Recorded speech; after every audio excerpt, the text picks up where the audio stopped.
राधे राधे। राधा रानी की कृपा आप सब पर सदा बनी रहे। आप सभी को तुलसी विवाह की हार्दिक शुभकामनाएं। आज की इस वीडियो में हम जानेंगे कि तुलसी विवाह के बाद हमें सारी सामग्री का क्या करना है, कौन सी चीज़ का विसर्जन करना है, कौन सी चीज़ें अपने घर पर ही रखनी है और यह सभी सामग्री हमें किसे दान करनी है, क्या क्या चीज़ें हमें दान में रखनी है और क्या क्या चीज़ें हमें अपने घर में रखनी है। इस सभी के बारे में हम आज की वीडियो में जानेंगे। तो चलिए हम वीडियो शुरू करते हैं। हम तुलसी जी का विवाह कराते हैं तो अपनी सामर्थ्य के अनुसार बहुत सारा सामान तुलसी जी को समर्पित करते हैं, दान दक्षिणा देते हैं। जैसे बेटियों को दिया जाता है, जैसे बेटियों की विदाई की जाती है, वैसे ही तुलसी जी की विदाई की जाती है। देव उठनी एकादशी के दिन हम तुलसी विवाह करते हैं और द्वादशी के दिन तुलसी जी की विदाई करते हैं। आप चाहें तो द्वादशी से पूर्णिमा तक तुलसी जी की किसी भी दिन विदाई कर सकते हैं। अगर आपने तुलसी जी का विवाह अपने घर के ही शालिग्राम जी, भगवान विष्णु की फोटो या मूर्ति या लड्डू गोपाल के साथ करवाया है तो तुलसी जी आपके पास ही रहेगी, क्योंकि तुलसी जी वहीं रहेंगी जहां पर भगवान विष्णु रहेंगे। लेकिन जो सामान आपने तुलसी जी को चढ़ाया है वो सामान हमें दान करना है।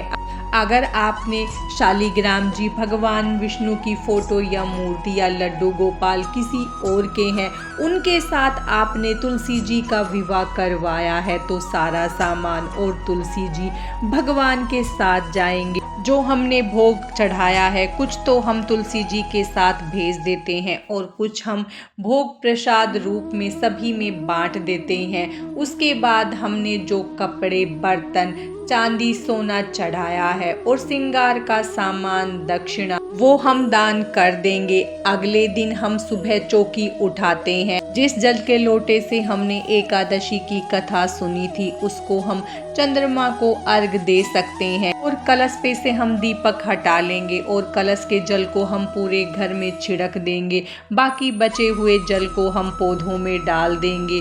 जो भी हमने फूल चढ़ाए हैं उन्हें हम विसर्जन कर देंगे। जो हमने भगवान को पीला पटका चढ़ाया है वो तुलसी जी के साथ जाएगा। भगवान की वरमाला आप अपने घर पर कहीं टंगा दीजिए। अगर भगवान आपके हैं तो तुलसी जी आपके घर ही रहेंगी और आपने सारा सामान जो समर्पित किया है उसे आपको दान करना है।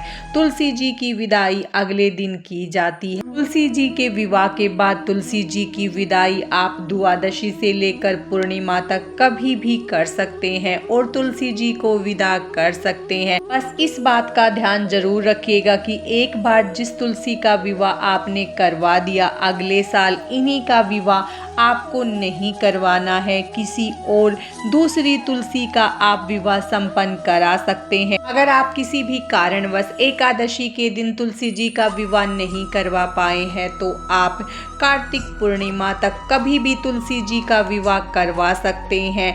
यह बहुत ही महा पुण्यदायी माना जाता है। आप अपने जीवन काल में एक बार तो अवश्य ही तुलसी जी का विवाह करवाएं। आज की इस वीडियो में बस इतना ही। राधे राधे।